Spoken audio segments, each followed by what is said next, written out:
Gokulam Kerala FC അടക്കമുള്ള 7 I-League ക്ലബ്ബുകൾ super കപ്പിൽ നിന്ന് പിന്മാറി. ഐ-ലീഗിനോടും ഐ-ലീഗ് ക്ലബ്ബുകളോടും ഇന്ത്യൻ ഫുട്ബോൾ ഫെഡറേഷൻ കാണിക്കുന്ന അവഗണനയിൽ പ്രതിഷേധിച്ചാണ് പിന്മാറ്റം.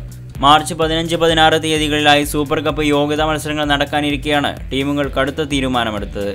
ഗോകുലം കേരള FCക്ക് പുറമെ സൂപ്പർ ക്ലബ്ബുകളായ ഈസ്റ്റ് ബംഗാൾ, മോഹൻ ബഗാൻ, മിനർവ പഞ്ചാബ്, ഐസോൾ FC, നെറോക്കോ, ഇക്കുറി ഐ-ലീഗ് ജേതാക്കളായ ചെന്നൈ സിറ്റി എന്നീ ടീമുകളാണ് പിന്മാറിയത്. ടൂർണമെന്റിൽ നിന്ന് പിന്മാറുന്നുവെന്ന് വ്യക്തമാക്കി ക്ലബ്ബ് ഉടമകൾ സംയുക്ത പത്രപ്രസ്താവനയും ഇറക്കി. പിന്മാറുന്നതിന്റെ കാരണങ്ങളും അവർ ഇതിൽ വ്യക്തമാക്കിയിട്ടുണ്ട്.